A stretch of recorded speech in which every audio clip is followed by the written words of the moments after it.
Welcome, I am your host, and this is the Unanswered Questions Podcast.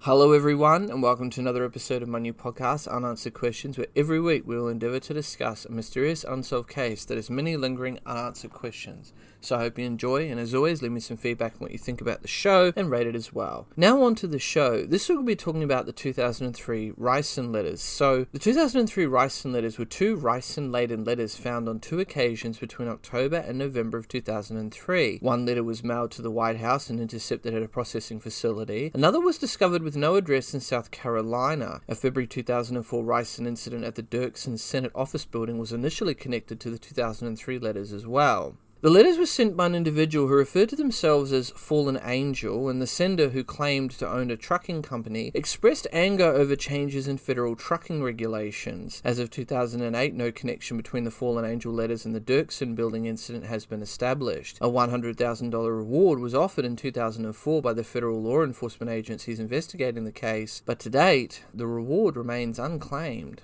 Now we're going to get into a bit of a background on this case. So first we'll start off with what exactly ricin is. So ricin is a white powder that can be produced as a liquid or crystal. Ricin is an extremely toxic plant protein that can cause severe allergic reactions, and exposure to small quantities can be fatal. The toxin inhibits the formation of proteins within the cells of exposed individuals, and the US Centers for Disease Control and Prevention, CDC, states that 500 micrograms is the minimum lethal dose of ricin in humans, provided that exposure is from injection or inhalation. Ricin is easily purified from castor oil manufacturing waste. It has been utilized by various states and organizations as a weapon, being most effective as an assassination weapon, notably in the case of the 1978 assassination of Bulgarian dissident Georgy Markov, which is a case I shall go into on a later podcast episode.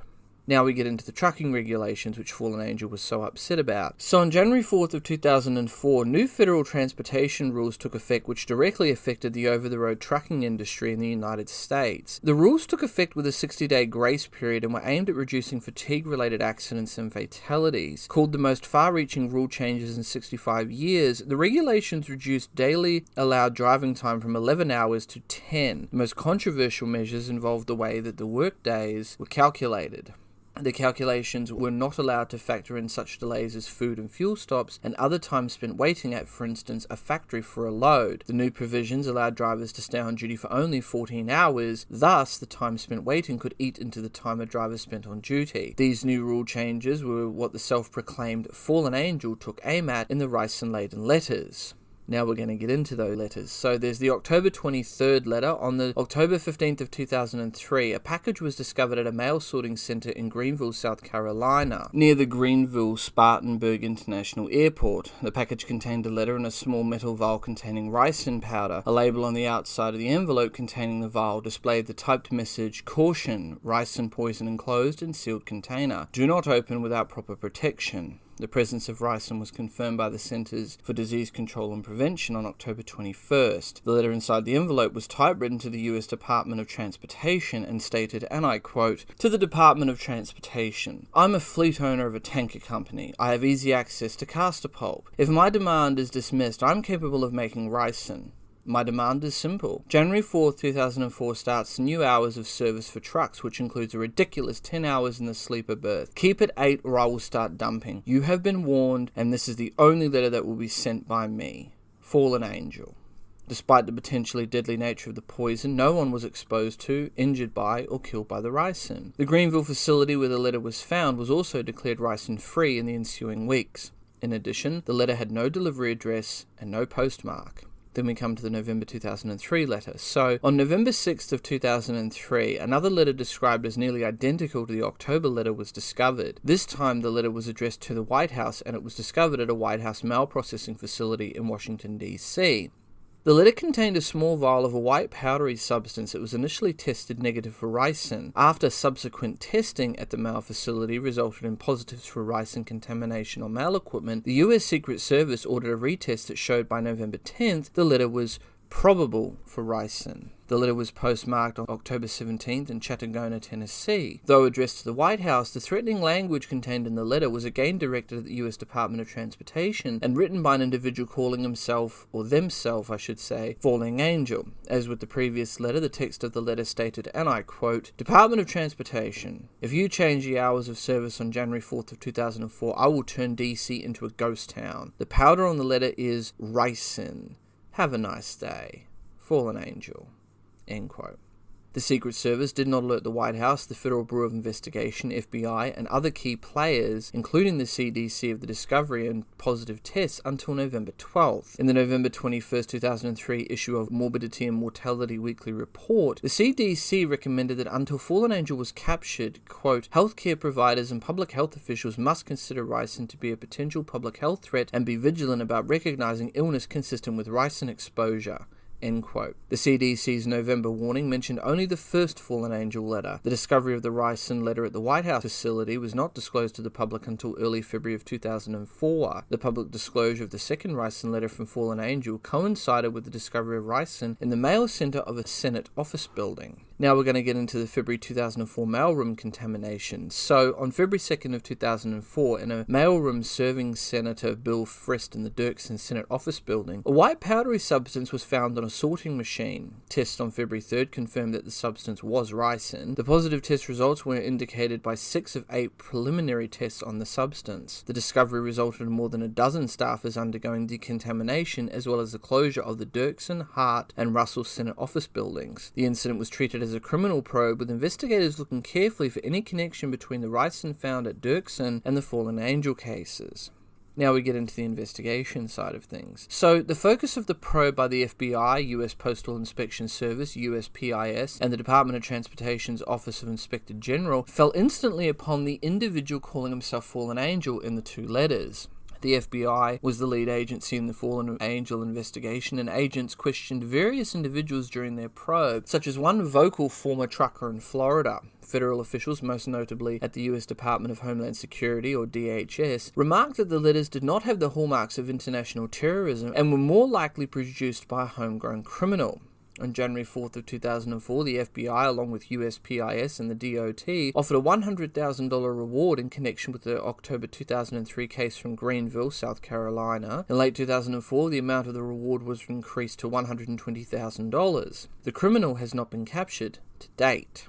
Now we come to the Dirksen building contamination. So, immediately following the incident in Frist's office, both the FBI and the United States Capitol Police were tasked to the investigation. Like in the Fallen Angel investigation, the FBI was the lead agency. Detectives and agents focused on the possibility that the individual responsible for the 2003 letters was also responsible for the contamination of the Dirksen building. Within 2 weeks of the incident, investigators were questioned the validity of the positive ricin tests at the Senate building. The results raised suspicion because no source, aka for example a letter, was ever found for the ricin. It was possible that the contamination was from paper byproducts and not ricin. However, later tests confirmed that the initial test did not indicate a false positive and the substance was indeed ricin.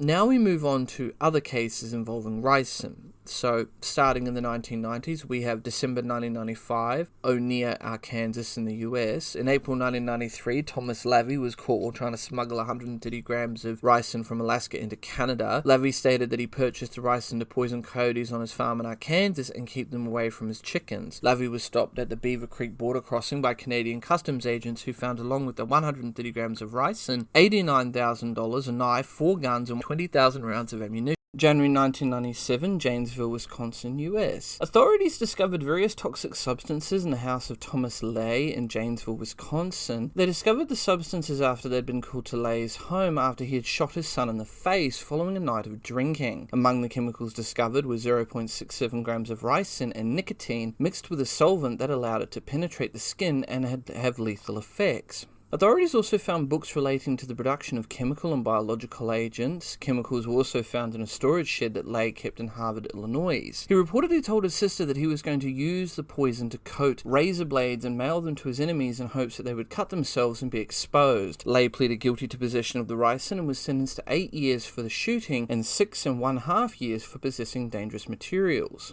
Then there was April 1997, James Dalton Bell. Internal Revenue Service IRS investigators searched the home of James Dalton Bell, a 39-year-old electronics engineer, and discovered a cache of chemicals which included sodium cyanide, 500 grams, disopropyl fluorophosphate, and a range of corrosive acids. Subsequent analysis of computer files confiscated from the residence revealed that Bell engaged in email communications with a friend, Robert East, a 46-year-old merchant marine radio operator, that expressed a desire to obtain castor beans to see if they could extract ricin. Bell had already acquired the home addresses of nearly 100 federal employees from the Federal Bureau of Investigation, FBI, IRS, and Bureau of Alcohol, Tobacco and Firearms, ATF, and computer files from voter registration. Bell was in the process of producing and acquiring chemicals and biological agents. Then we come to March 1998 in Michigan, US. 3 members of a splinter group of the North American Militia in Michigan were arrested on weapons and conspiracy charges. The April 1998 indictment was the result of an investigation involving an alcohol, tobacco and firearms ATF agent who infiltrated the group in March of 1997. When federal law enforcement raided the homes of these men, they discovered an arsenal of weapons and a videotape. Produced in a cooking show format, the tape gave instructions on how to manufacture bombs and other assorted militia-type weaponry, including a feature segment on how to extract ricin from castor beans. During the court proceedings, prosecutors drew attention to the ricin segment, stating that the men were, and I quote, collecting information on the manufacture and use of ricin, end quote. However, other than the videotape, no materials associated with ricin production were found in any of the raids. Then we come to November 1999 in Tampa, Florida, US. Press reports indicated that FBI agents had apprehended a man in Tampa, Florida for threatening to kill court officials and wage biological warfare in Jefferson County, Colorado. James Kenneth Gluck, 53 years old, a former Colorado resident, sent a 10-page letter to Jefferson County judges threatening to kill them with a biological agent. He specifically identified one judge by name, and FBI agents arrested Gluck on the 5th of November 1999 as he left a public library near his home in Tampa. Police, fire and hazardous materials hazmat crews responded to the scene along with the FBI and blocked off Gluck's street. Upon searching his residence the next day, agents discovered that Gluck had the necessary ingredients to make ricin, though no refined ricin was actually found. They also found test tubes and beakers, as well as a copy of the Anarchist Cookbook and books on biological toxicology in a makeshift laboratory in his home. Now we come to the 2000s, so we come to August 2001, Russia and Chechnya. The Russian Federal Security Service told the ITATASS news service it had intercepted a recorded conversation between 2 Chechen field commanders in which they discussed using homemade poisons against Russian troops. According to ITATASS, Chechen Brigadier General Rizvan Chitagov asked Chechen Field Commander Hazar El-Hazurov, who is now living in the United Arab Emirates, for instructions on the homemade production of poison for using against Russian soldiers. Russian authorities reportedly raided Chitagov's home and seized materials, including instructions on how to use toxic agents to contaminate consumer goods, a small laboratory, 3 homemade explosives, 2 landmines, and 30 grenades. The confiscated papers reportedly also contained instructions on how to produce ricin from castor beans. Then we come to June 2002, Spokane Valley, WA. Kenneth R. Olson, 48, was arrested for possession of the biological agent ricin in his Spokane Valley, WA office cubicle. Co-workers at Agilent, a high-tech company, tipped FBI officials about the software engineer after discovering documents on how to kill undetectable poisons and bomb making. Olson had printed out from his computer. Olson insisted that his research was for a Boy Scout project, but did not say any more. Further investigation of his office produced test tubes, castor beans, glass jars, and approximately 1 gram of ricin. In July of 2003, Olson was convicted of possessing a chemical weapon and possessing a biological weapon. He was sentenced to 165 months, almost 14 years in prison. Then we come to August of 2002 with Ansar al-Islam. Reports have emerged that Ansar al-Islam, a Sunni militant group, has been involved in testing poisons and chemicals, including ricin. According to one report, the group tested ricin powder as an aerosol on animals such as donkeys and chickens, and perhaps even an unwitting human subject. No more specific details have been released. Then we come to January of 2003 arrests in Britain. So, on the 5th of January 2003, the Metropolitan Police raided a flat in North London and arrested 6 Algerian men who they claimed were manufacturing ricin as part of a plot to a poison attack on the London Underground. No ricin was recovered as a result of this raid. Only one person was convicted of conspiracy to cause a public nuisance by the use of poisons and or explosives to cause disruption, fear or injury, and jailed for 17 years. He had previously received a life sentence for stabbing and killing a policeman during the raid. The US Secretary of State Colin Powell used this incident in his 5th of February 2003 speech to the UN as part of the case for the 2003 invasion of Iraq as the UK poison cell part of the alleged Abu Musab al-Zawahiri global terrorist network.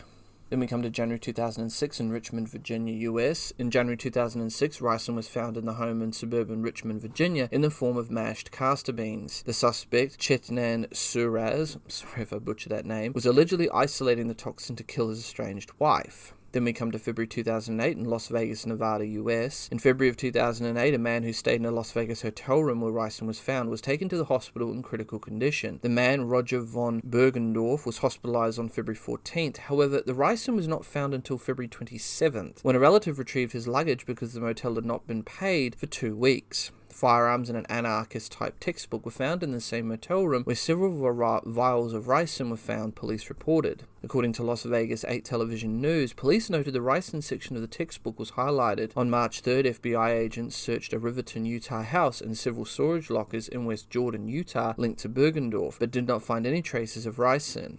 Bergendorf awoke from a coma on March 14th and he was questioned by police as to why he had such a large quantity of ricin. Subsequently, he was arrested on April 16th and charged with possession of a biological toxin and 2 weapons offences.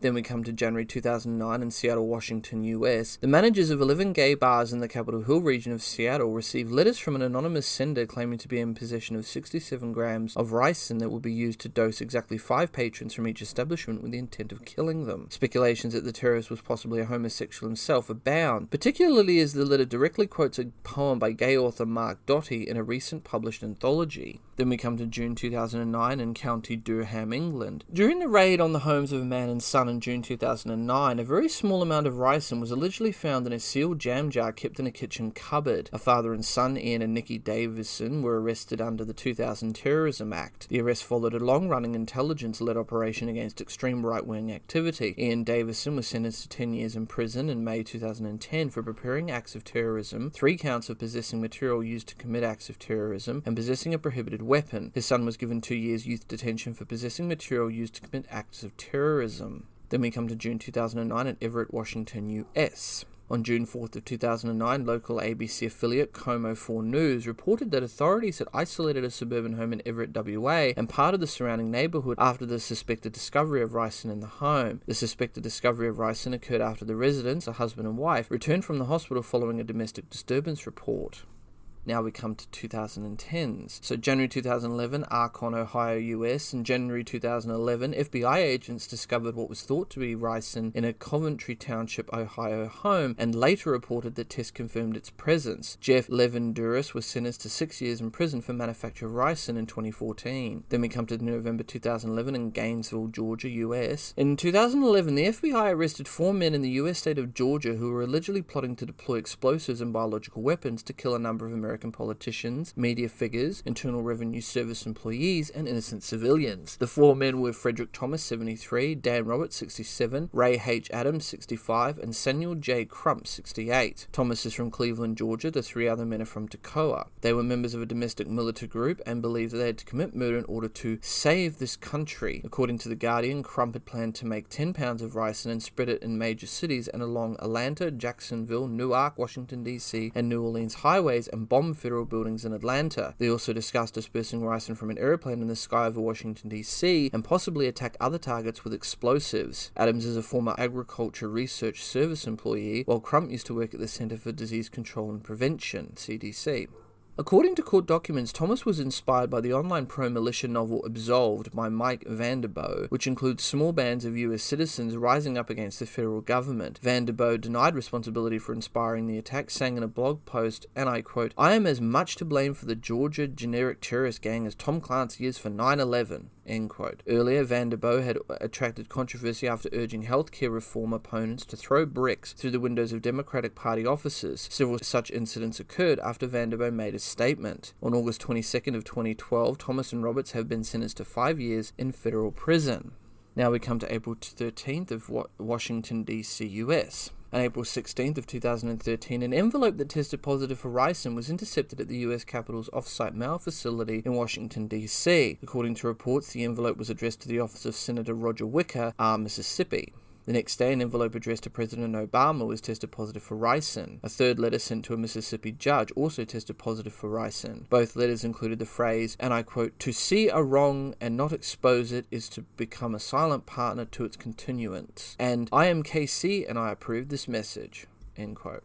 Now we come to May 2013, the Shannon Richardson incident. So in May of 2013, while going through a divorce, US actress Shannon Richardson called the police and accused her husband of mailing ricin to several politicians. Nathan Richardson has not been charged with any crime. He told investigators that his wife set him up. Investigators found that Shannon Richardson indeed mailed the ricin herself in an effort to set up her estranged husband. Shannon Richardson was arrested on June 7th of 2013 for alleged connections with ricin-laced letters sent to politicians, including President Barack Obama and New York City Mayor Michael Bloomberg. She was charged with mailing and threatening a letter to President Barack Obama. On the 6th of June, she confessed that she had mailed the 3 letters knowing they contained ricin, but claimed her husband made her do it. On December 10th, she pleaded guilty to sending the letters. The plea limits her potential sentence to 18 years.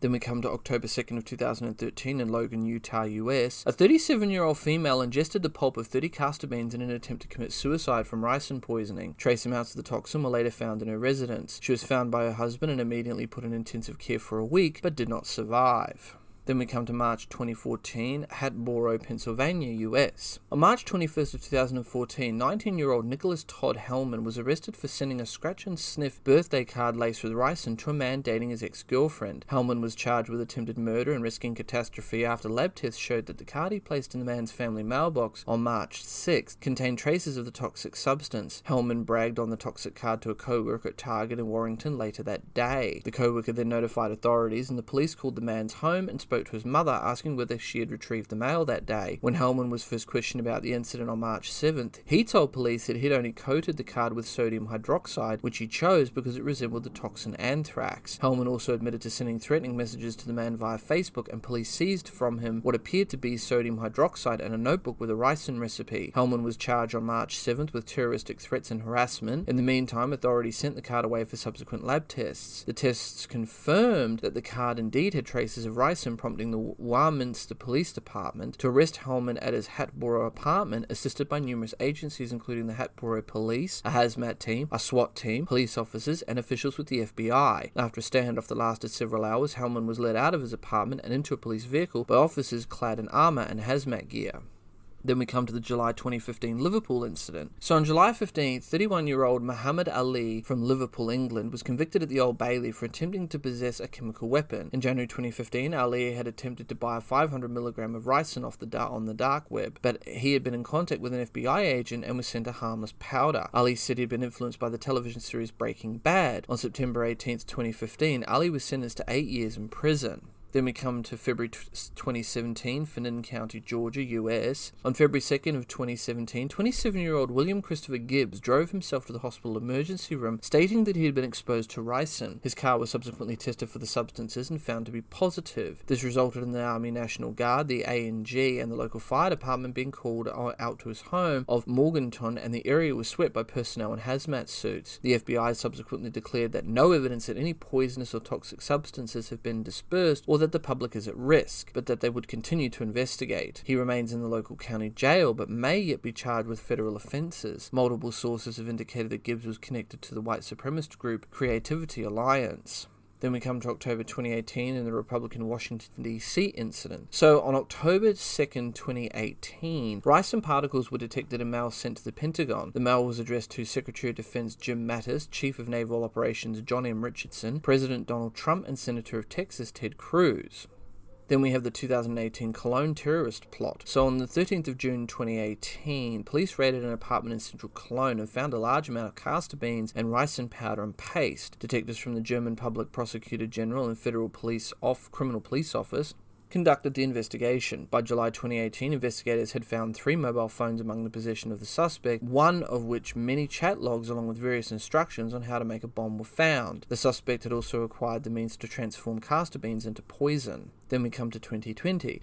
So, a package containing ricin, which was addressed to President Donald Trump, was intercepted by law enforcement. A Canadian woman suspected of sending it was arrested when she tried to cross the Canadian border. Now, by the end of March 2005, there were no suspects and no confirmed source for the ricin found in Senator Frist's office. Investigators also found no connection to the fallen angel case as of the same date. Despite these developments, investigators were not yet ready to declare a dead end to the investigation. As of 2008, no direct connection has yet been found between the Frist case and the fallen angel case, and no explanation has ever been found for the origin of the ricin in Frist's office.